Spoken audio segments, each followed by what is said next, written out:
Redemption Podcast. I'm Justin, I'm Ian. and forever who's ever listening out there, we're getting ready to rock. Yeah. All right. So, just to give anybody listening kind of a brief overview of what we're trying to do here, what are we trying to do here? Well, I mean, I kind of like after I went and took care of a lot of outside stuff and trying to make myself whole again. I thought to myself, like, there's so many people out there with great stories of how they go all the way down to the bottom and basically they redeem themselves, or they have this turning point in their lives where they just become better people. Everybody has America loves a comeback story. You know what I mean? Ain't that the truth? Yeah. All right. So I was thinking to myself, being in recovery myself and dealing with a lot of drug addicts and people who just hit very low bottoms, about how they, even though, like, there's so many people out there that say, oh, I can't do this, or I won't do that, or they don't understand, and yada, yada, yada. There's so many stories of people that hit rock bottom and are able to climb themselves back up to the top because, in the past they've made some poor choice, myself included, which we're going to hear about in a little bit, You and me both. And you're one of my best friends, you know what I mean? Like, I know your story as well. And, kind of bringing people on the podcast to talk about how far down they've gone and, how they've brought themselves back up. So, I think it'll inspire hope with a lot of people. It's not, it touches so many people, like so many families, like, what I mean? Like, there's, maybe there's a mom listening out there who doesn't know what to do with her kid and just needs like a seed of hope. So basically this is a a podcast that's based in hope and hopefully, funny and heartwarming and gut wrenching and, and inspiring all at the same time. Awesome. Yeah. I mean, so many families, like you said, are affected by, things like addiction, things like mental illness. There's a number of different things. Everybody's always got, at least one crazy uncle in the family, usually the fun one. Right. But, Cousin Chewy. Right. So, all right. Well, just to give, everybody an idea of who you are and, where you came from. Right. Just kind of let everybody know, what qualifies you as somebody who can who can speak on these types of things. What doesn't qualify me? Let's start there. All right. A little about me. I'm Justin. I'm born and raised in Los Angeles. I grew up with a father. He was a tormenting alcoholic. He was, physically and verbally and emotionally abusive, and my mother, she kind of just tolerated it, and I found drugs and alcohol and just escaping from the house at a young age. And that was my solace, and, hanging out with guys that were at the park. And, I never really had any aspirations to be anything when I was a kid. I just wanted to get the fuck out of the house. You know what I mean? So, my heroes were criminals. You know what I mean? Like, they really were. They had big mustaches and tattoos of ex-wives that they don't talk to anymore. And, and they did pull-ups and they smoked cigarettes, and They all look like Danny Trejo. they all look like Danny Trejo, exactly. And yeah, I mean, I started doing drugs and alcohol at such a young age. Started with drinking beer and smoking weed and doing crystal meth and cocaine, and it just, it felt different, and it's just so, like, never felt like I could do anything. You know what I mean? Like, it was like recollecting on it now, like it was fucking, like I was a scream looking for a mouth my whole life. I felt like a scream looking for a mouth. I mean, I did drugs and alcohol so bad. I mean, and there were some traumatic events that had happened. I mean, my father finally died of a heart attack when I was like 19. I was on the run in like St. Louis for some, stupid crime that I did, and I had a daughter when I was 19, and her mom, denied that I was the father, like never let me see her. I didn't meet her till she was like 8 years old, not from lack of trying, But by the time I was 26, I was homeless in Hollywood, pushing a shopping cart, and fucking, my mobile home with all my fun tweaker stuff. I ended up pulling myself out of that. Like by the time I checked myself into this, rehab / sober living with all these old crotchety dudes smoking cigarettes, and I didn't know my fucking head from a hole in the ground, like my ass from a hole in the ground. And I was in recovery, and I had gone, and every mistake I could have made, like I've made them, because I thought that I was gonna continue to live my life like the way I would live it, with my quote unquote tools, and my bag of tools was shit, right? Is that what you kept in the shopping cart? What, my bag of tools? My bag of emotional brokenness? Yeah, it was totally in the shopping cart. So, but what had happened was, I started doing the things that I was being told to do. However, I had never really dealt with the trauma or dealt with the abuse for a long time. And I built this big, beautiful life for myself. And, I was, engaged for a little while to someone. And I ended up at 12 years of sobriety having the biggest emotional and traumatic fucking explosion. Well, I forget what the saying now, like whatever you stuff down, like you're gonna throw up. I'm paraphrasing. Somebody said it more eloquently than I. You know what I mean? The more shit you stuff down, the bigger you're gonna throw up. And I threw up, and the whole fucking world knows that I was arrested, for not wanting to I didn't realize I suffered from this attachment disorder thing. The way I attach to things isn't very healthy. Like I don't want to let them go. And, that arrest was a big wake up call for me. And I was completely stripped of everything. Like I ended up, getting loaded again. Shooting steroids. Don't take steroids, folks. Public service announcement. Especially if you have a lot of testosterone. It will fucking explode. And, I was completely stripped of everything. Publicly humiliated.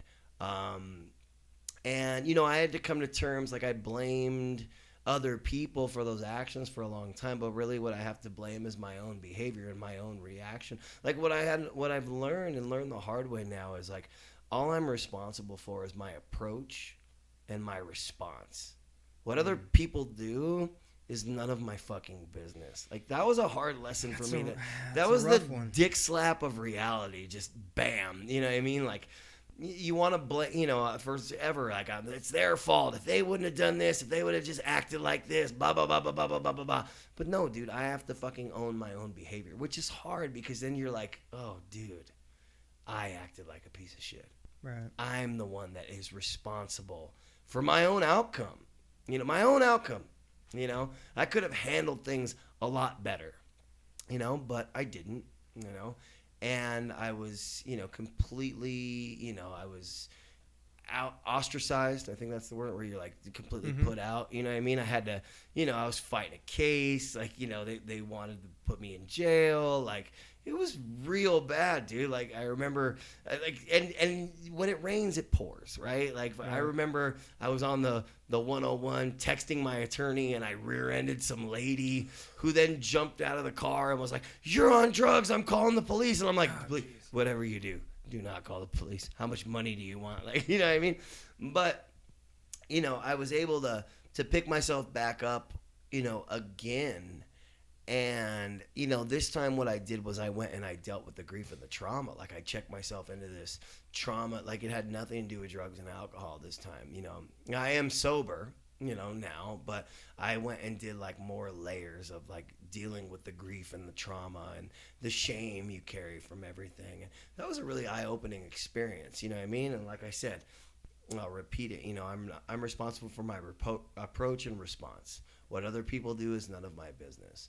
And, today it's like I can hold my head up high because no matter what people say about me, they can judge you by, I have this saying, like, people judge you by your past because they're intimidated by your presence, And, yeah, I've done some fucked up things, right?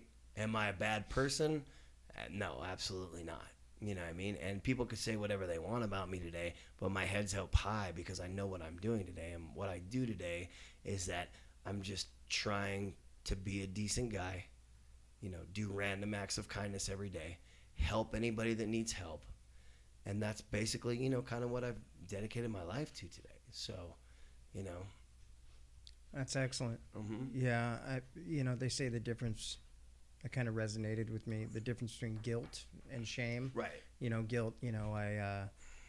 Geez, I did some bad things. I feel really guilty about them. Shame. I am those bad things. Yeah. And I know you. I know you're a great guy. Well, as long as there's one person that believes that. Right? Have you done some fucked up things? Yeah. You and me both. Well, water seeks its own level, pal. It's so funny because I hate to get biblical with it, but they always say, let he who is without sin cast the first stone. Right. And it's so funny because in society today, like, string him up, lynch him, da-da-da-da-da. Like, let's publicly humiliate him. And it's like, but they never want to talk about what they've done. And that's what the beauty of this podcast is about, I think, is bringing on people who aren't afraid to admit the things that they've done wrong. Right. And how learning those lessons, and sometimes in a brutal way, has made them better people. Sure. Because what I'm learning now, too, and I was talking about the other day, is I believe in the universe, bro. The universe is always going to have its way.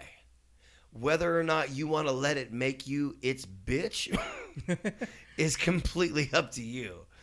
It's true. And when you can talk about the things that you've been through, and you take the power out of them, right?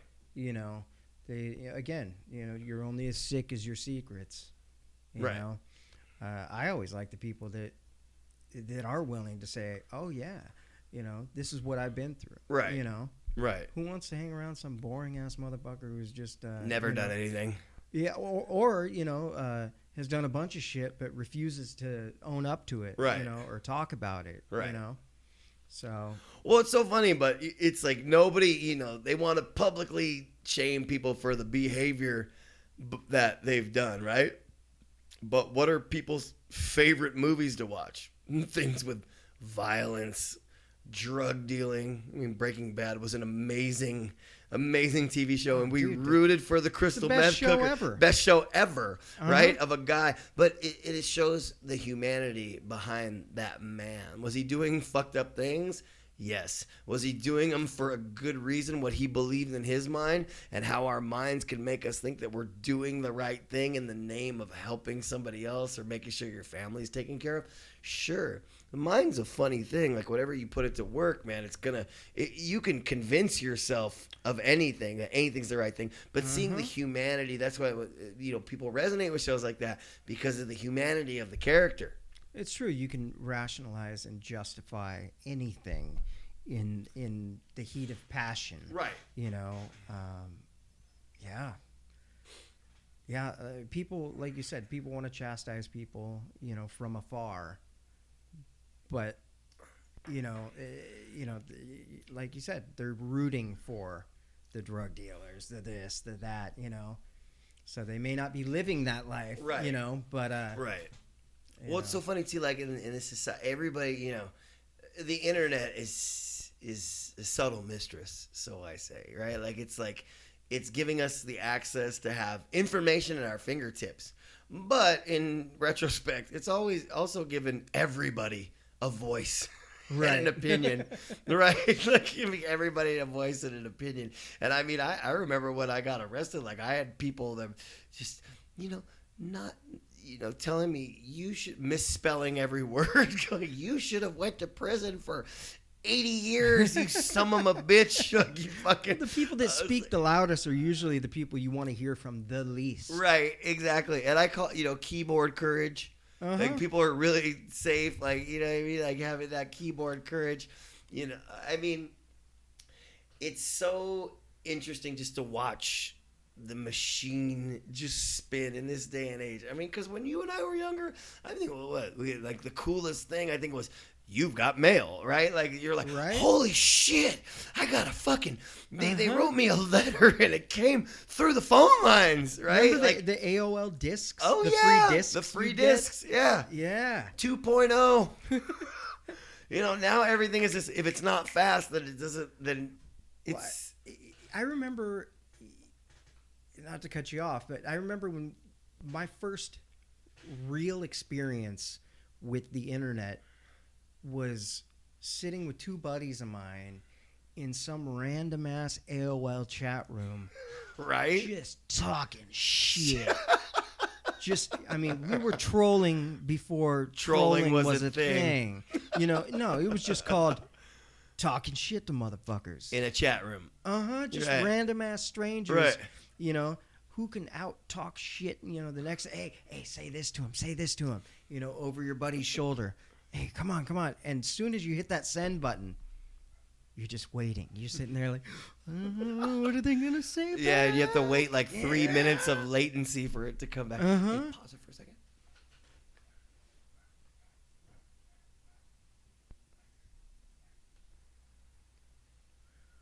All right, we're back. We took a piss break.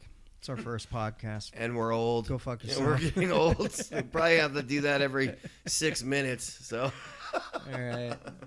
but we can edit that out if we want. Or leave it. Fuck Or 'em. we can just do the excerpt from the Snoop Dogg song where it's like, I gotta piss.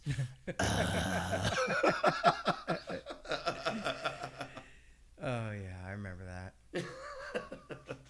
So let's get back to you, Ian. I mean, you know, we told a little bit about what this podcast is about. So, you know, Ian's one of my best friends and, you know, super smart, super witty guy. And I thought he'd make a great, you know, co-host for this podcast. So what was it like for you, man? Like growing up, like what was it like for you? You know, growing up was great. Right. Growing up was fine. You know, my parents have been together, 40 plus years. Yeah, they're good people from what you always tell me. You know, what I They mean? are. They're great people. You know, they've had some struggles. Right. You know, but which family doesn't see some struggles? But you didn't have any of the But I abuse didn't- or no, nothing like that. You had a no. family full of love. Absolutely. Right. You know, and anything that they ever dealt with wasn't really apparent in my life. You know, and I mean a little bit throughout my teenage years because you start growing up and you get a little bit smarter. But I don't believe that anything to do with my upbringing had anything to do with the route that I ultimately ended up taking. Right. You know, and you know, so Well, I which is mean- interesting because they say you know you either have the ism or you don't. It doesn't matter like what kind of family you Right. came from. You know what I mean? Like you either have it or you don't. Yeah, I mean, things were great. You know, I had a relatively normal upbringing, and, but like you said, you know, when I saw people doing cocaine and stuff like that, and I didn't even really like cocaine that much, but when I saw that in the movies, whereas, you know, this also was running parallel with the DARE program, you know, that they were Quick- trying to. Quick insert, not to cut you off. No. Did you? So they had you. This is gonna make everybody laugh, or it makes me laugh. I don't know if it's gonna make everybody else laugh, but there was a haiku contest when I was in the 6th grade, and I wrote one on how drugs were stupid and they make you kill you, or they make you kill you. They Sorry. make you kill you. They make you kill you, Mhm. but I actually won an award that the mayor presented to me in my No shit. hometown for fucking how drugs were a horrible thing. The fucking irony. The irony of everything. But I just thought that was Dare. fucking- they were like so proud of me, and then fucking a year later, like fucking Dare to keep cops off donuts. to keep cops off my ass, right? Yeah, man, that's hilarious. Isn't that fucking funny? That's wild. Yeah, I forgot about that until you brought that up. That's so funny. Yeah, you know, but when I saw people like doing drugs in movies, it wasn't like, oh no. It was like, Oh yeah. What the fuck is that? It's like the Kool-Aid man. Oh yeah. Bow, bow. Chicka, chicka. Bow, bow, bow. Anyways, so yeah, it was more so. What the fuck is that? Right. That looks Amazing. yeah. I mean, but it was yeah, amazing, but more interesting. Like, what is that? What, like, I'd see like psychedelic experiences in movies and be like, I was more curious than anything. Right. And later, my friends, for a while, they would introduce me to people, be like, "This is Ian. He's a connoisseur of narcotics." Right. Because I ultimately made it at one point my life's goal at the time to try every single drug that I could get my hands on, just out of sheer curiosity. And I don't know if I was searching for the right one per se, or the most awesome one, but I did have like this goal. I just wanted to know. I wanted to know what everything was like. I wanted to know if there was something out there that could take me to a parallel universe. I ultimately found it through DMT, but that's a whole different story. That's episode 2, folks. Yeah, So right? Ian's adventure with Yeah. DMT. Oh, man. So, yeah, but going back to, my childhood was normal. I played a lot of sports. As soon as I discovered music, I come from a whole family of musicians. Right. My dad's a virtuoso guitar player. I used to get in arguments with my friends growing up. And ultimately, they were trolling me, is what it was. But they would go, "Who do you think's a better guitar player? Slash or your dad?" And I'd be like, I mean, Slash is pretty good, but my dad's fucking amazing. Well, who do you think's a better guitar player? Mick Mars or your dad? And I'd be like, "No, dude, Mick Mars is way better. Have you heard Dr. Feelgood?" And I would get pissed and cry. Really? Oh yeah, dude. I was like 7. I was 8. And they were just doing it to fuck with me. Because they were like 12. 13.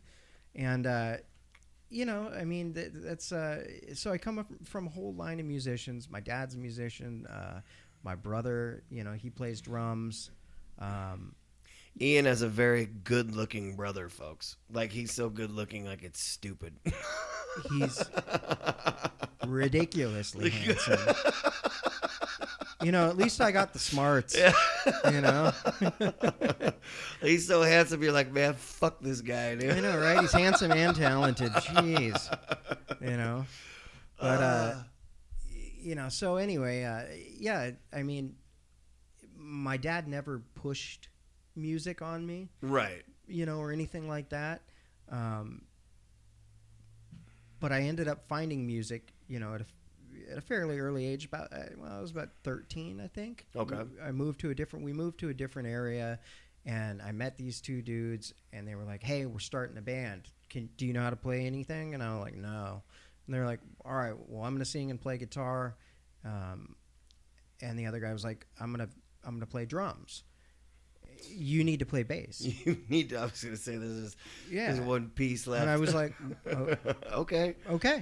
And it's funny, when you were a kid, somebody like that, if you told me I needed to pick up a whole new skill or trade or at 38 years old, Yeah. I'd be like, "Oh, whoa." I'd be terrified, like, "Oh man, all right, I guess, but I can do it." But back when you were a kid, it was like, okay, fuck it, cool, Fuck it. all right, I can do this. And I went home and I'm like, "Dad, I need you to get me a bass." He's like, "Okay, Sure. really? All right, sure." And through his connections, within a week I had a whole bass rig and bass guitar. Probably and a dope one too. yeah, it wasn't bad. It wasn't bad. And I started learning. And I'd go to him, and he can play everything by ear.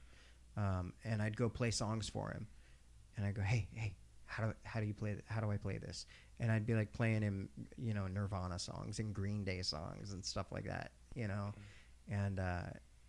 and he would show me, and yeah, that's kind of how I learned. So I discovered music, and I think it was, for a little while, it was kind of a deterrent to drugs and alcohol and stuff because I Right. was so focused on doing that.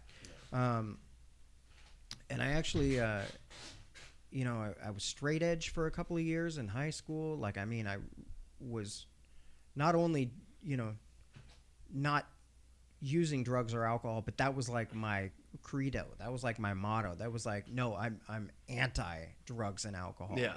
And everybody that I hung out with I was in this hardcore music community, and that was what we did. We were straight edge, and we'd go to shows.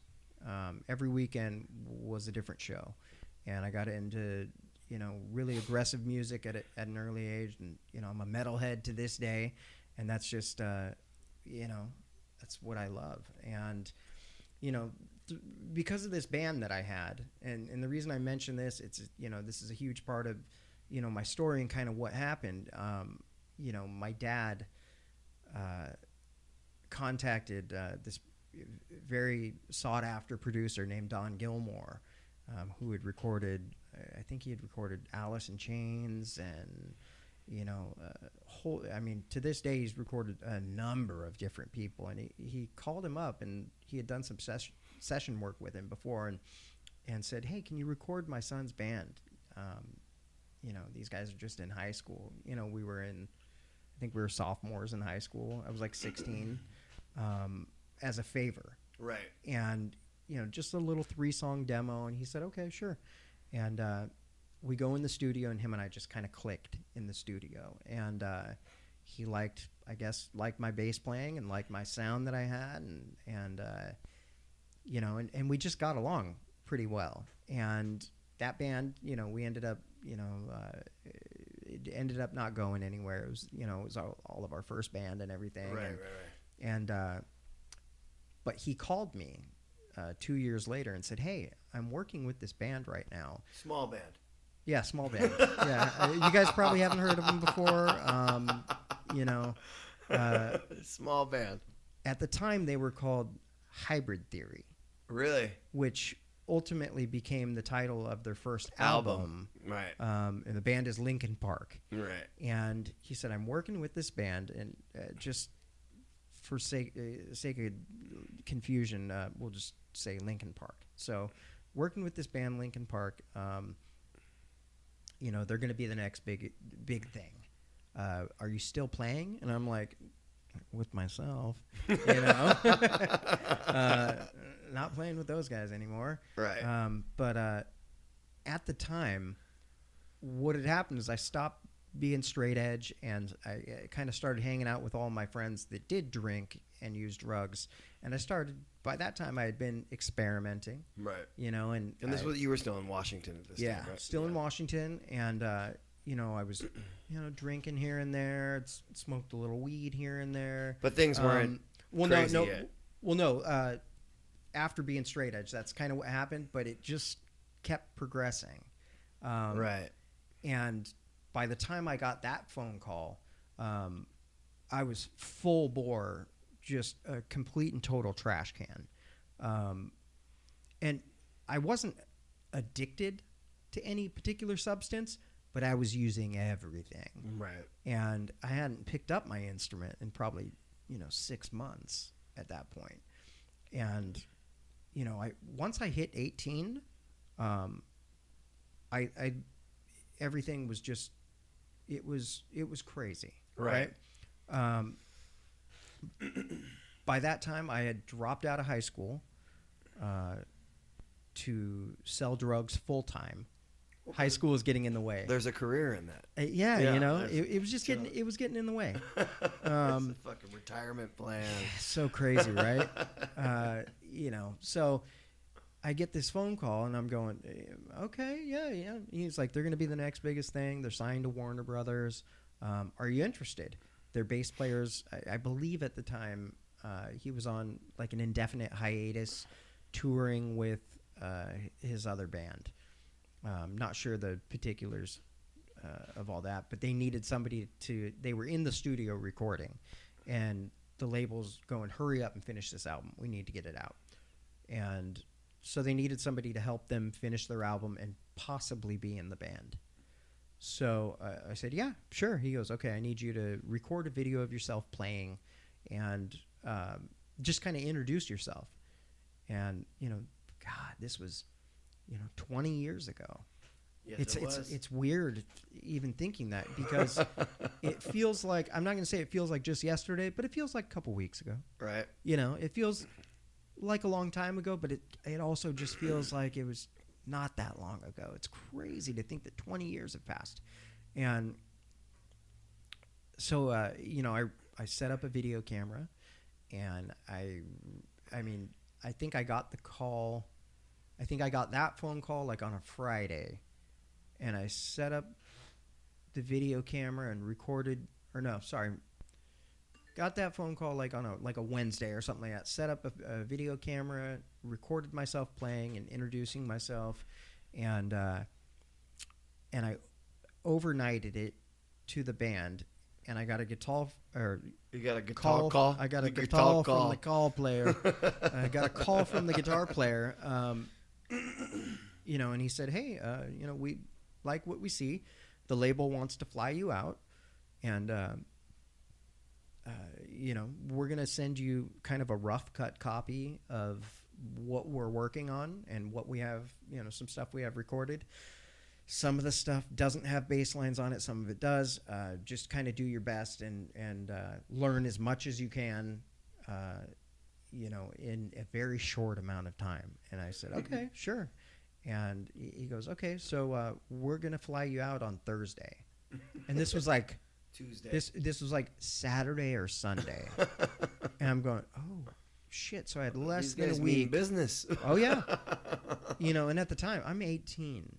I'm 18, like 18 and a half. And it was just, I didn't really quite realize how big of a deal it was.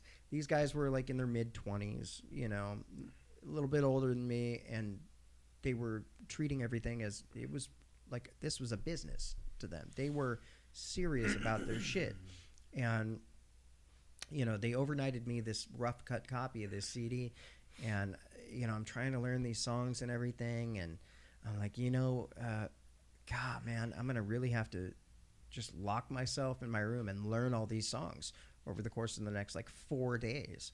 So I smoked a ton of methamphetamines and stayed up for like It helps for focus, folks. yeah, and stayed up for like 3 days and learned all these songs. I'm like, learned all these songs. I'm playing 90 miles a minute and learned as much as I could. And then I, Thursday morning rolled around and I hadn't slept in like 3 days, and, popped a handful of Valium at 6 a.m. and hopped on a flight. I was like, I'm going to sleep on this flight from Seattle to LA. It's like 2.5 hours. 2.5 hours. Yeah, it's ridiculous. I bet they had to wake you up when you landed. Oh, yeah. They had to use the defibrillator just about, Wheel you out with a baggage cart. Exactly. And, these poor guys, man, they the drummer and the guitar player picked me up from LAX, and, I didn't know it I found out, but, the drummer was a sober guy. Right. And, I think he'd had a couple of years sober by that time and was serious about his recovery. And I show up like, "What's up, Los Angeles?" Right. 18 years old. "Yeah, let's party." Mm-hmm. And it was just, and they were like, "Who the fuck are you?" And again, I just didn't, I couldn't. Get the gravity of the Yeah, situation. I had no idea that it was going to be as big of a deal as it was. And Huge. yeah, and I pulled it together, and I think I spent the first 2 days, I was in Los Angeles a total of 4 days, and I spent the first 2 days with them in their practice space, just the drummer and the guitar player, kind of fleshing them out, and and that's not a euphemism, but fleshing out the songs and figuring them out, and then the next 2 days, that was Thursday and Friday, and then Saturday and Sunday I spent in the studio. I met the rest of the band, and I pulled it together, and I recorded. I think 5 songs, and they kept 3 of them for the album. One of the songs, I guess, didn't make it on the album that I recorded, and another one, I think they just scrapped my bass lines together altogether for it. And so I was on 3 songs on the album, and all right, hey, nice to meet you. So, and I'm like, and they're asking me questions like, I mean, would you be willing to, are you ready to like just drop everything and move down here? If we decide, we want you in the band. And I'm like, yeah, absolutely. Sure. All right. And they're like, would you be willing to like, Get sober. stop? Yeah. They didn't say get sober. They're stop partying. And I'm like, yeah, of course. And they're like, are you sure? Like you don't look too sure. You don't seem sure. Like I'm like, yeah, no, of course. But they were asking me questions almost in a cryptic sort of way. Like, so how much do you party, would you say? And I'm like, well, and I don't know what answer they want. So I'm like, I can party with the best of them. I can hold my own or not at all. And that's just kind of how it was. And I'm whatever you want me to be. Exactly. Yeah. I'm whatever you want me to be. Smile and nod. To get through this. Exactly. And, but I pulled it together.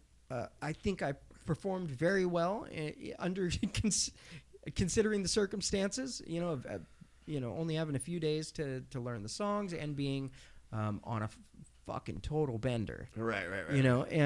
But again, I pulled it together, got the job done, and I went home. And I think their last thing was, well, okay, that's good to know, because let's be honest. At this point, you're a bit of a liability. I was thrown off a tour once like that. When I did music, the guy actually told me, at this point, you've become more of a liability than you are an asset. And I was thrown off a music tour with my buddy Josh. And, it was funny because they were it's funny that you mention that band, because the guy Rob actually represented them at the Firm. And so we met with Rob, and he's like, it's going to be cool, Justin. You're going to go. We're going to try to get you into Japan. I don't know if we're going to, because of my criminal record, you know what I mean? Like, I was like, okay, right? And then finally my buddy was like, dude, he's like, you've just become more of a liability than you have an asset. Because when I was a musician, I was probably like 23 years old at the time. Right. I remember those words exactly. Yeah, and then when a fucking rock and roll band says, "Hey, dude, we got to step away from you," you know what I mean? Like, fucking, it's not like you're auditioning for like Motley Crue or right. Where they're like, "Hey, can you fucking sniff a fucking golf ball through a garden hose? Cool, you're fucking hired. You're hired. Those you got dudes the gig." were savages. Oh, dude. I read that book, The Dirt. Oh man, dude. And watching the movie, like, I liked it. It was entertaining, but they didn't, it didn't do the book like as much justice as those dudes. Fucking were gnarly. Well, yeah, they wrote the How to Party, how to be a rock and roll band in Hollywood. Yeah, exactly. The handbook to being a rock and roll band in Hollywood. Seriously. Yes, sex, lies, videotape, and lots of drugs. Yeah, they were absolute savages. Right. And I kind of mirrored a lot of my partying over the years to, I was like, dude, I want to do that. Well, let me ask you a question back to the band thing. Like, at that point, when you realized like you didn't get the gig, did it click that it was because of X? And did you start to think about, well, maybe I shouldn't be doing shit like this, or did you just get the fuck it's and then go full tilt?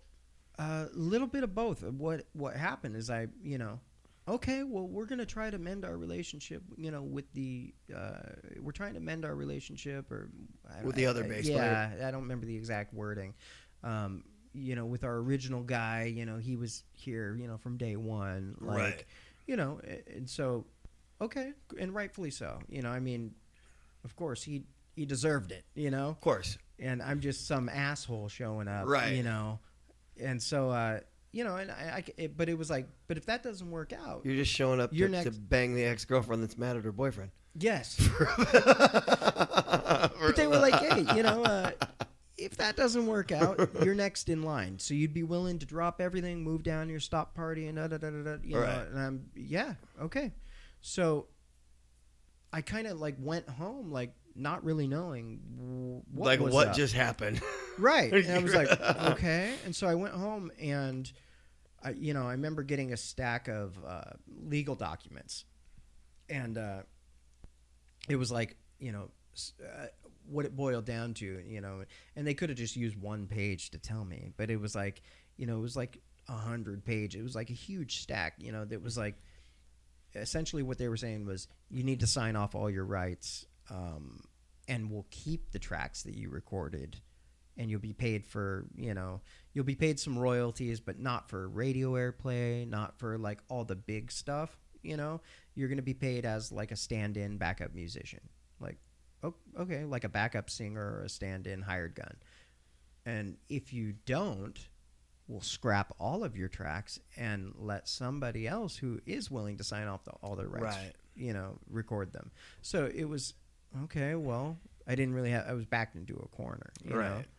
And, okay, whatever. Yeah, because they have the best Yeah. attorneys that money can buy, and they put you Right. in. I had an attorney look at everything, Of course, and he's like, yeah, I think you should just sign.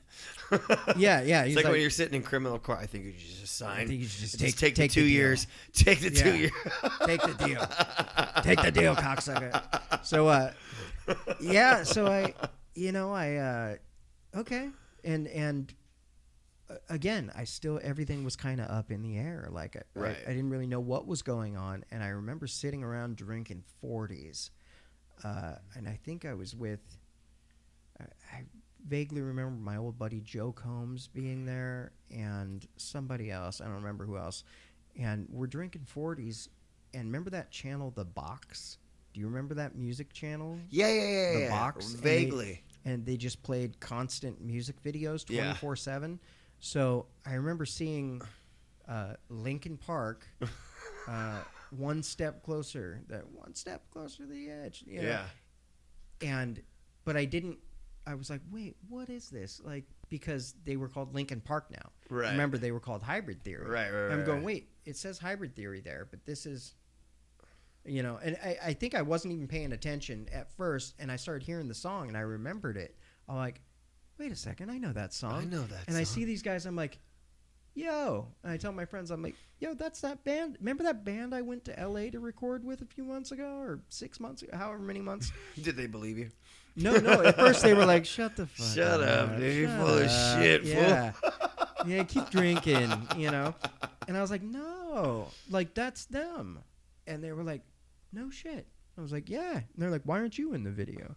I'm like, the fuck do you mean? Like, I didn't record the fucking video with them. Because you want to blame them? Because these fucking assholes. These fucking assholes, Anyway, they didn't want to party.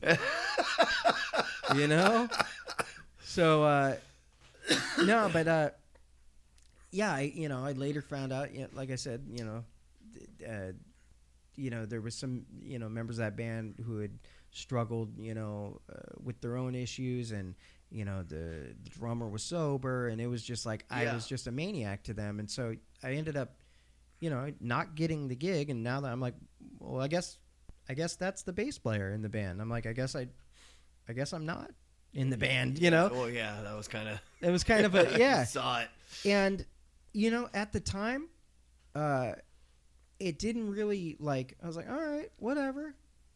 And I'm thinking still in my I have no idea that they're gonna go on to become one of the biggest bands in the world.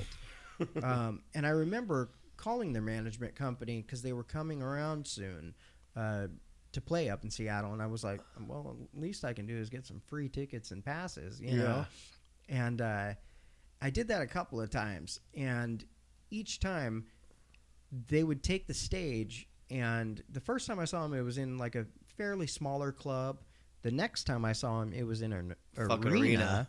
you know, playing with Stone Temple Pilots, Right. and you know, and I remember they'd go on stage, and you'd see just hundreds upon hundreds upon hundreds of girls rush the stage, and they're throwing panties up on there, and it's just, and I remember being like, oh God, what have I done?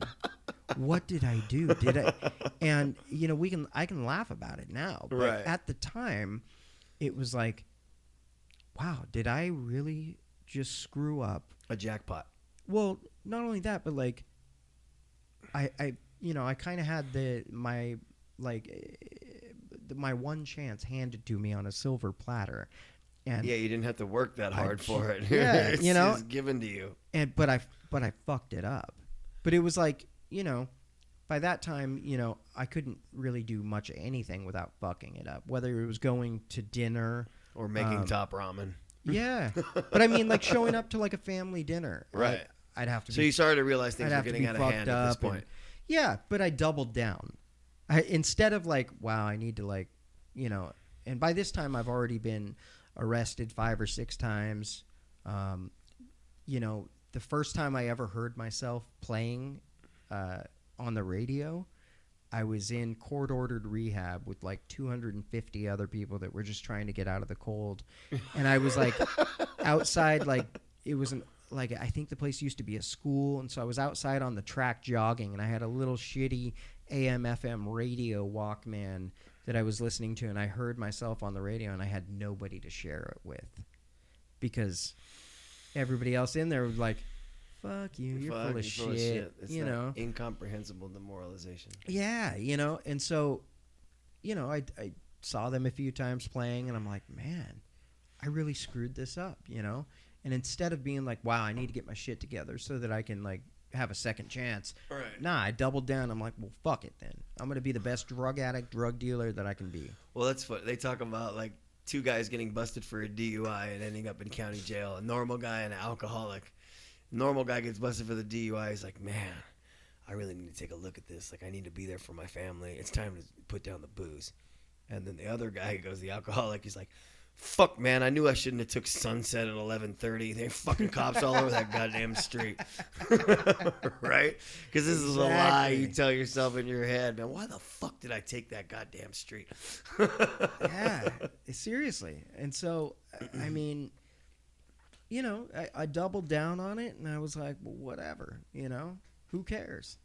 And I kind of, you know, I wouldn't say I stopped playing music altogether, but I stopped really caring about, you know, the things that are important to me now, you know, like playing music. And, Right. You know, and.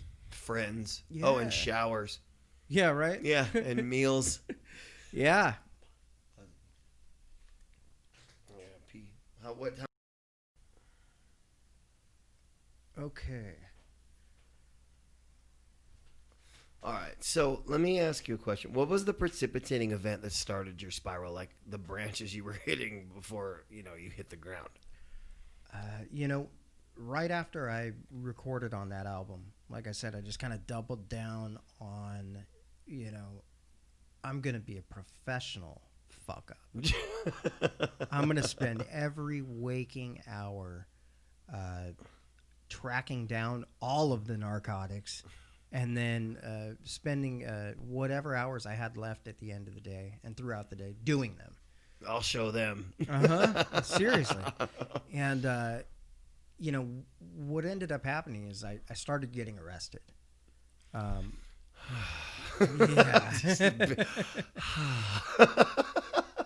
And that'll sober you up.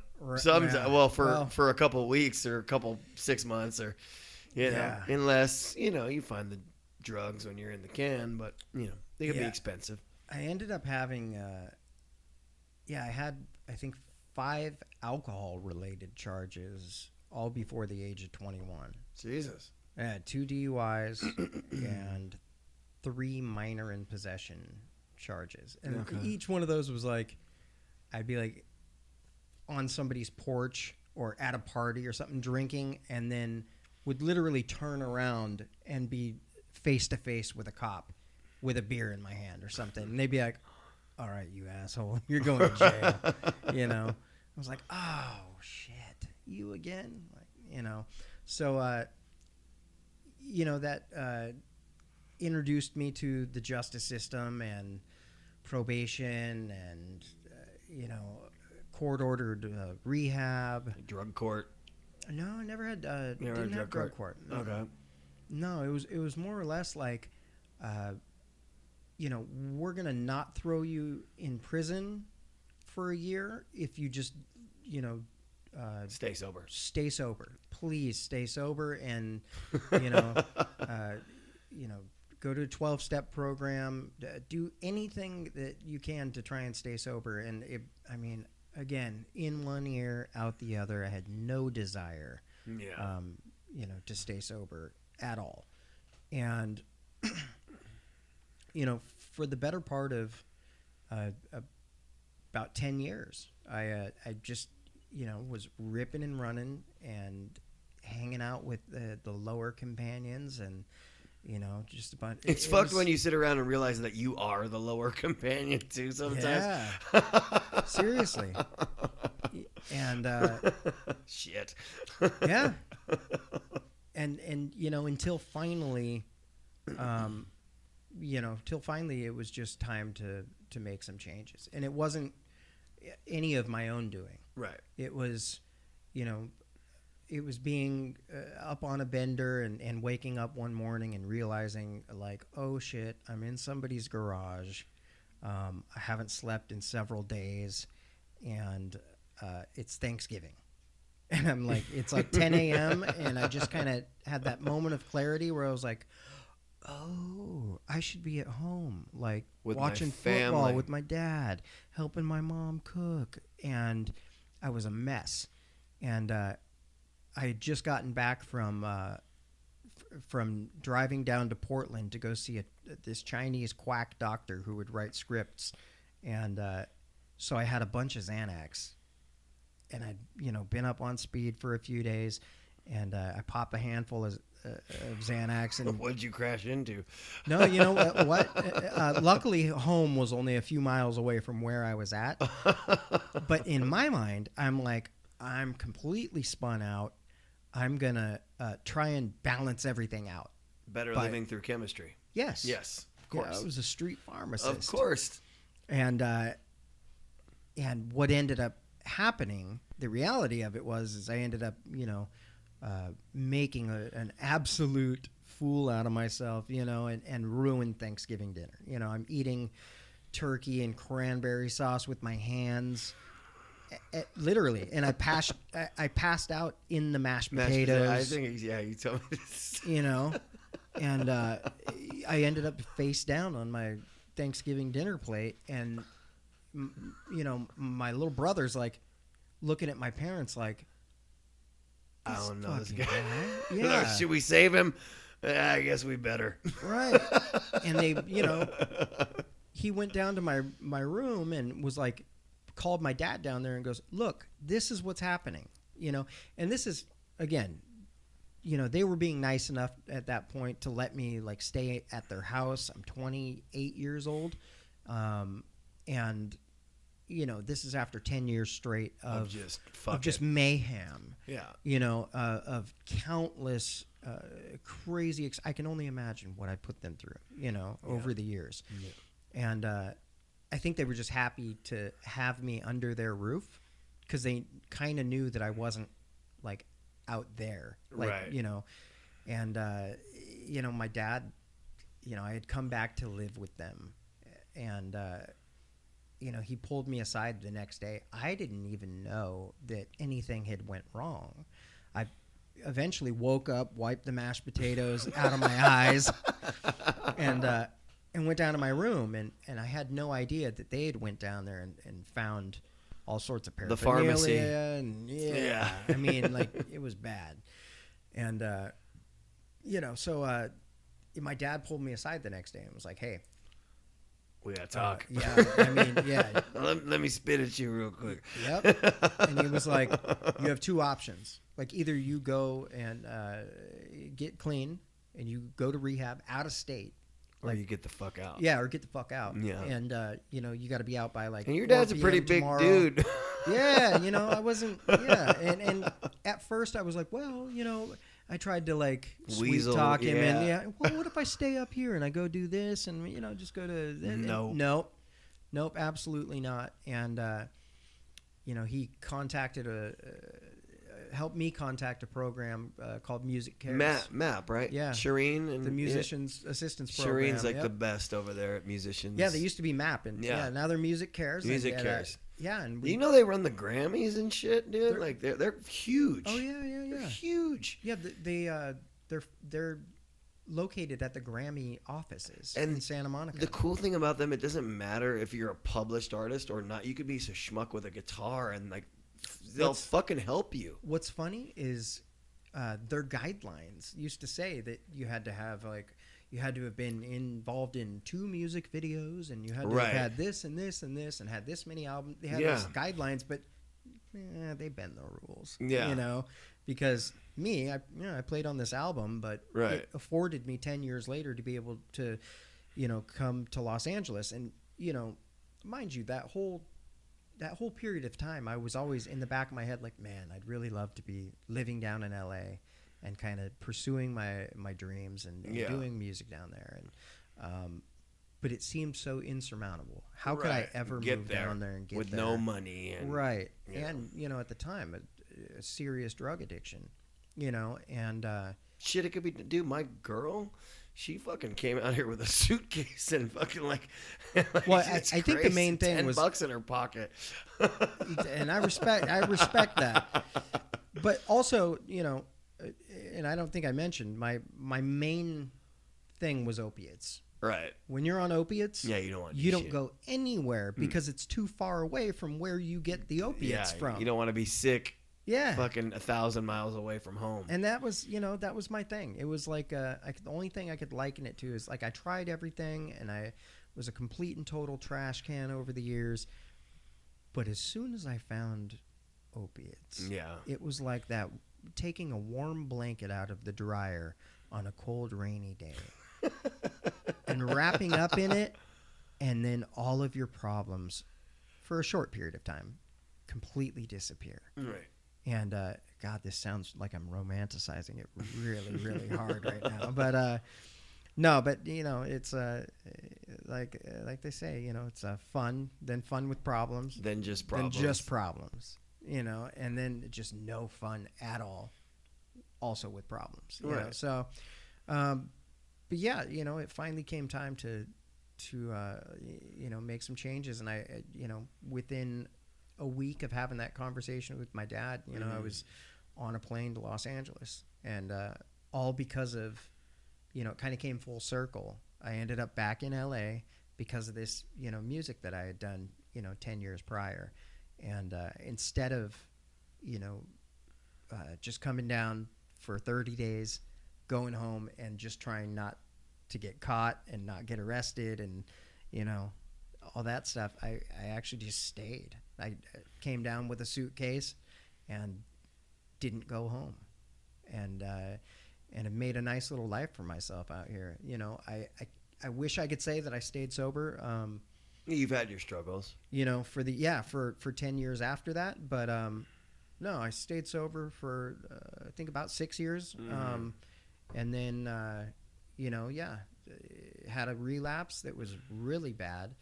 And I think relapses after you get, because I had a relapse after 12 years. Like, it didn't last too long, but it's just really like, it's so funny because nobody in their mind goes, you know what?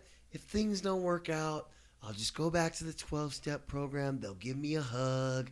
They'll pat me on the butt. They'll say, welcome back. That's what you think is going to happen in your mind. 100%. 100%. 100%. It doesn't, you don't realize, like, fucking, oh, shit. I really, truly, yep. So did I. I'm like, all right, I relapsed. did I. It happened. I remember my fiance at the time. I go, I think I'm gonna drink again. She goes, well, if it starts to get out of hand, we'll talk about it, and then we'll go for. That is not how it ended. No. It ended poorly, and that's an understatement.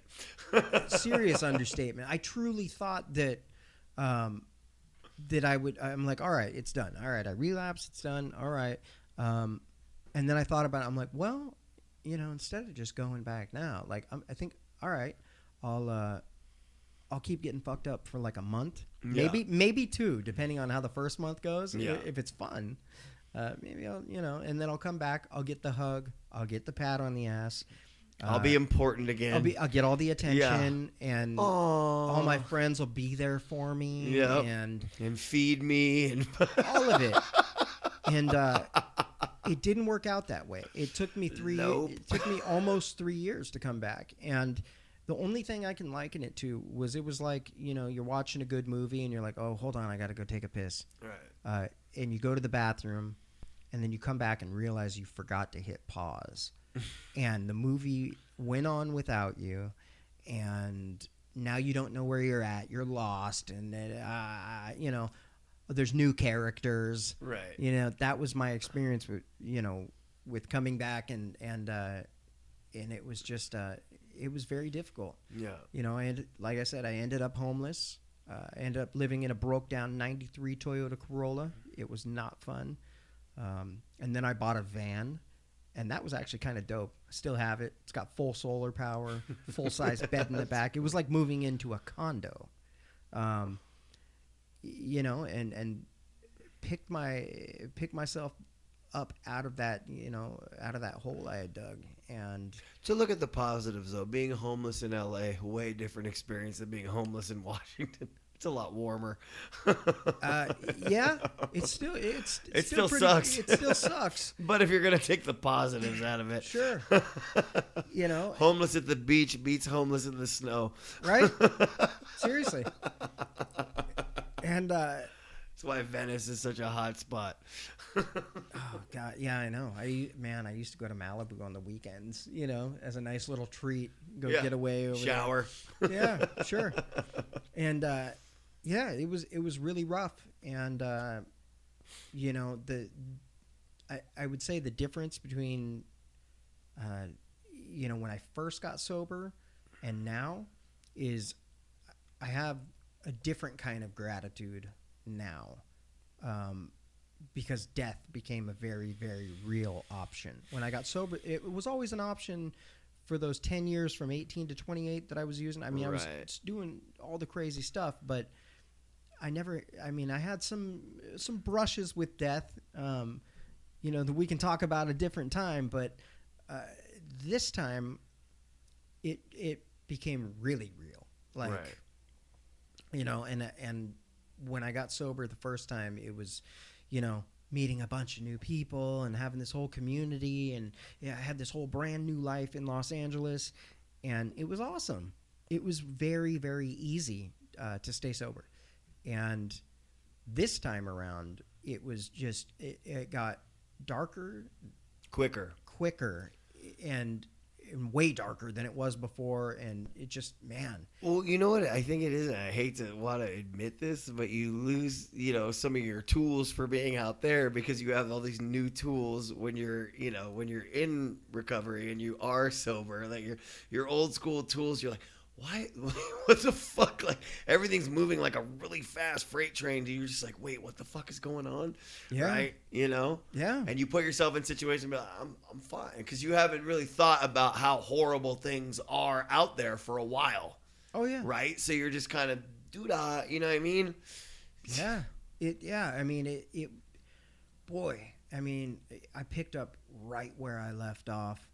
In a completely different, part of the country, around completely different people, but I dove headfirst right back into that criminal element.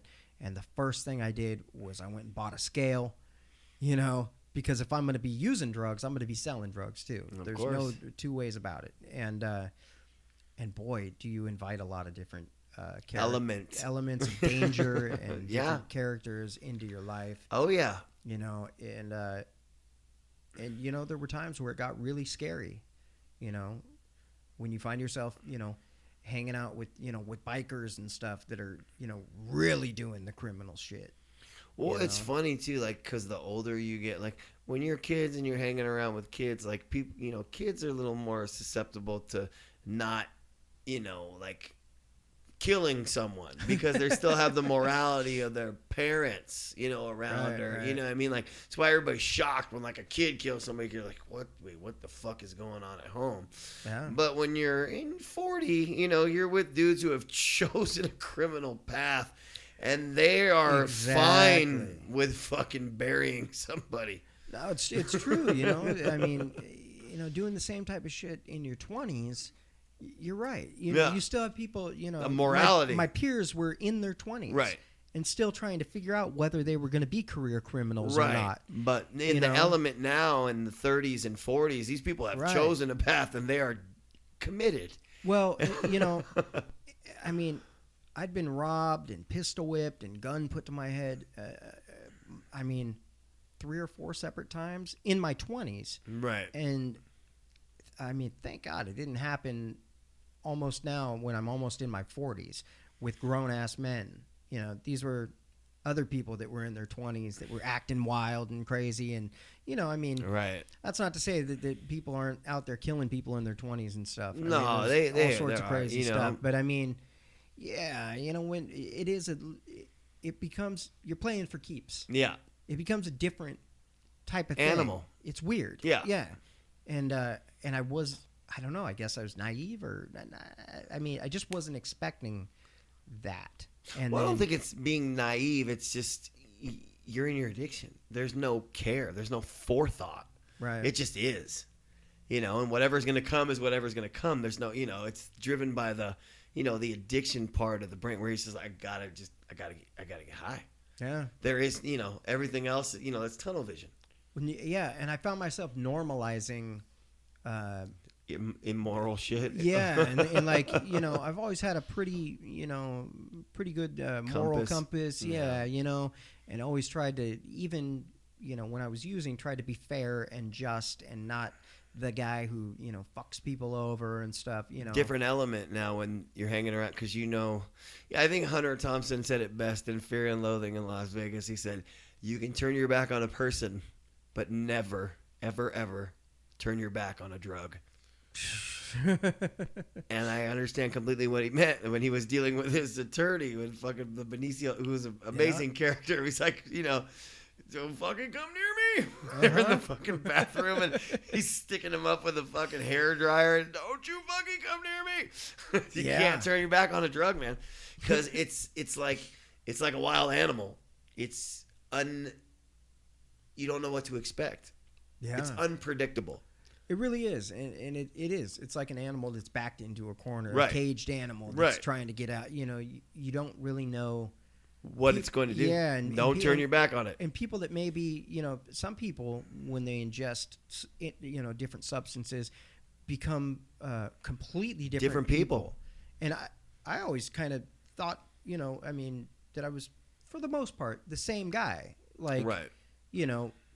Just when I was under the influence or being sober, I was still like tried to be like likable, cool Ian, but there's some people it's like a light switch, Oh yeah. and it is very unpredictable. You get scary, and that's I mean, death became a very real option. Had a couple of brushes with death. I had a couple of brushes with the police that, again, never got arrested this past time, and I have a different type of gratitude for different reasons this time around. And Well, you got to think You about know. like how many people, like, since I've known you, what, 10 years at least, maybe longer. How many people we know that have died?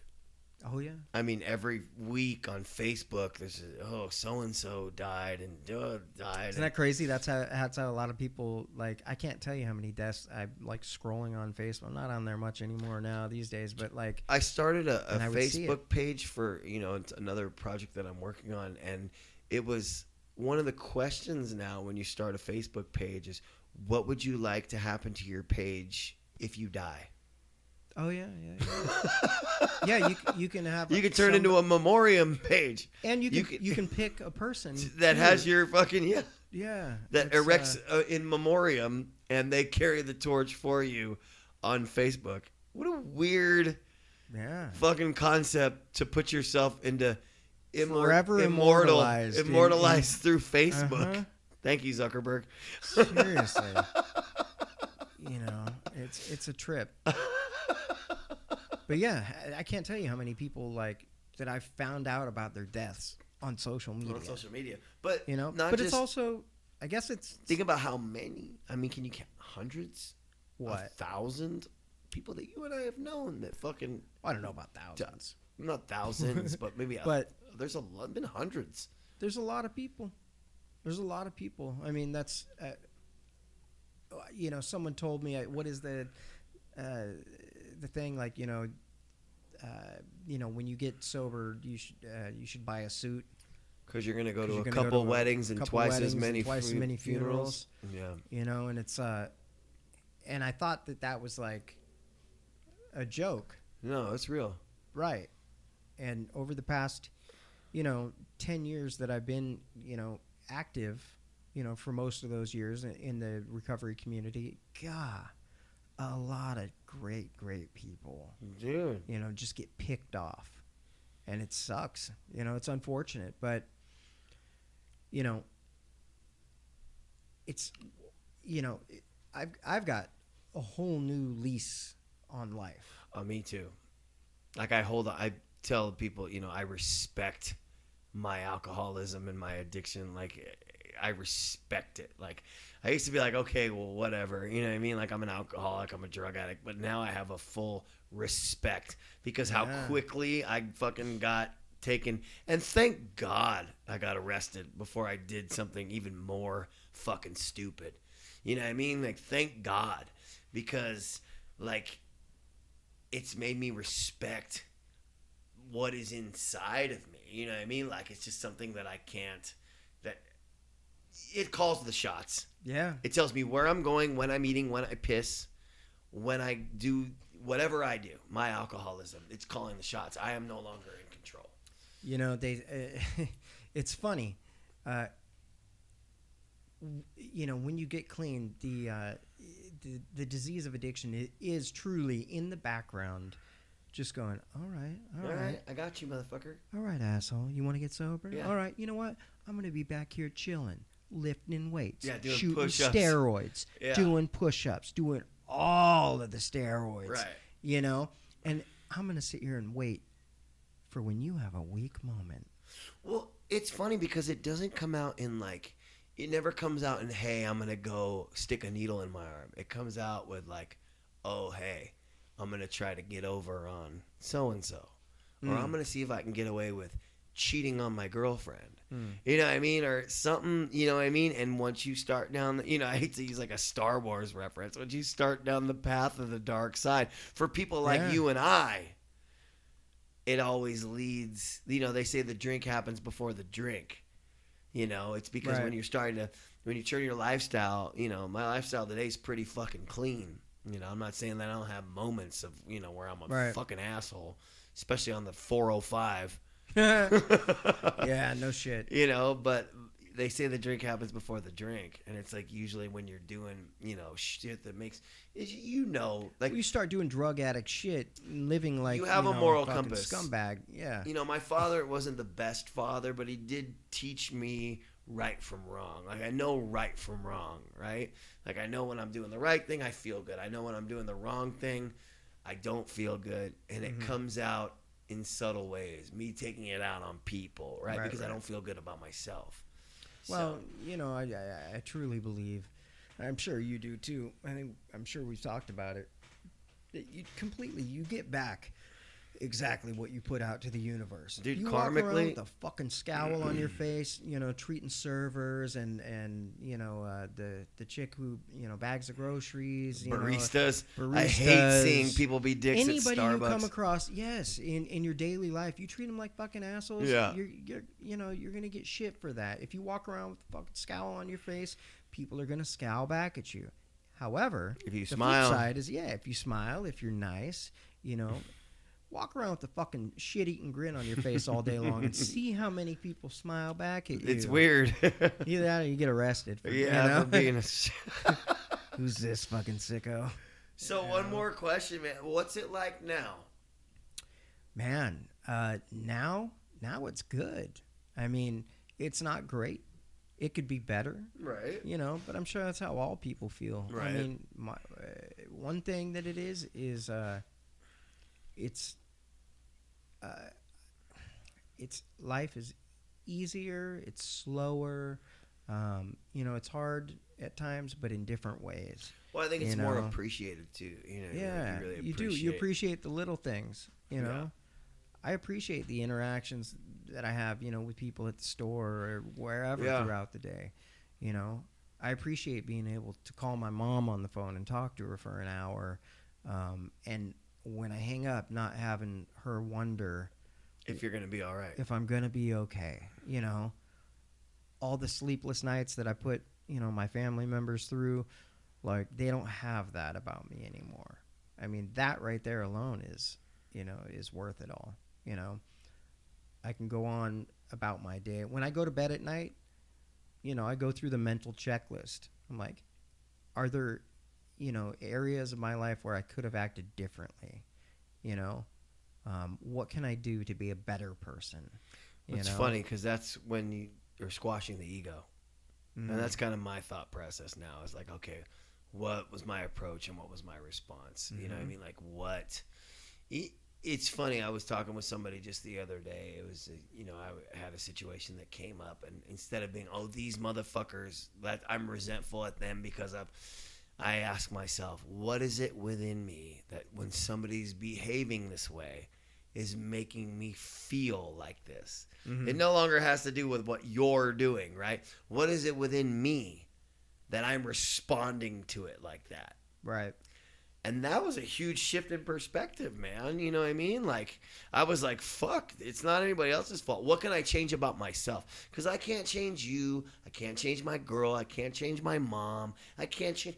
But what I can change is the way I'm responding to whatever it is the fuck you're doing that is none of my business. Yeah, I heard a guy say recently, that he's able to, he said, I'm able to catch it now. Like, oh, there's that thing again. There's that thing. There's that thing again. There's that thing that makes me get fucking angry. Yeah. There it is. I feel it. It's coming. What can I?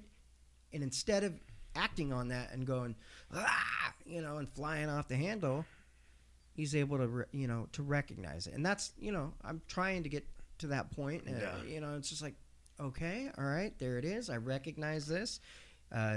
Whoever the person is or, that's making you feel that way. Okay, you're you. You're doing that thing you do again, that thing that you have always done, that thing. How can I, again, like you said, how can I respond instead of react, But, I get up every day and I'm like, just try not to be a fucking asshole. Just try not to be a dick. You have to consciously say that. Like, oh, God, please don't let me be a dick today. Yes. And it's like, you're up for 30 seconds and you've already, like, you've got someone yapping at you and talking to you and they've been up for an hour already and you're just dude. Oh, God, please, just please. It's funny, I was sharing the other day about, it starts in the morning. Like, most people go in the shower and they take a shower, right? Like, I spend 10% of the time washing my body and 90% of the time winning arguments with people who aren't there. Then it gets physical every fucking time, right? And then they're going to say this, and I'm going to crack them and fuck them, right? And then I'm like, so who the fuck are you talking to? Then at night, right? You're playing out all the scenarios. Oh, well, yeah, playing out every fucking worst case scenario, and then actually talking out loud. You know what I mean? I'm like, oh my God, I'm a fucking crazy person. I'm talking to myself and winning. And then at night, like, if my head hits the pillow, like, if I'm not right with myself, my head will go, hey. And I'll go, what do you want? And be like, hey, let's go over every horrible decision you've ever made in your life. And I'll be like, no, please, no. And your head puts a fucking gun to your head and goes, no, we're going to go over every fucking thing to make you feel like a Welcome piece to of shit. 4 a.m., right. motherfucker. I know you got shit to do tomorrow, but... Yeah. and your alcoholism is in the back like a prison fucking guy. Good morning, Woodpile. Today we will be doing 312 count burpees. Right? It's like, what the fuck, dude? Yeah. Yeah. Oh, dude, I get that. Oh, you know? man. That's when I'm not right with myself. When I'm right with myself, fuck, I sleep like a baby. Ain't that the truth? Like a baby. Yeah. Like lately, I sleep like a baby. You know? So, yeah, man. It's good stuff. I think it's good stuff. Yeah, I think this is the end of our first podcast, bro. I think so. You know? Yeah, this is, many more to come. Many more to I'm come. excited. Yeah, you I'm know? excited. We're going to have great guests on. Mhm. You know, most people that go to the bottom, you know, and bring themselves back up to the top and their struggles. And, you know, it's going to be, you know, just America loves a comeback. I love it. Yeah. You know, at some point, you know, we're going to be able to offer resources to people, you Yeah. know, for people that are, you know, at the bottom. Right. People that are trying to get, you know, out of that hole. People that need help, you know. Well, and I think We'll be able to live steer 'em in the right streaming that direction. people can come in and like ask questions or whatever. Like, I think that's really cool. Sure. And, you know, if we could just touch one person that touches one person that touches one person, then Then you know, we can all go to jail. and we can. And on that note, And on that note, thank All you, right. folks. We'll be Thank you tuning for in next listening. week and signing off. all right. All right.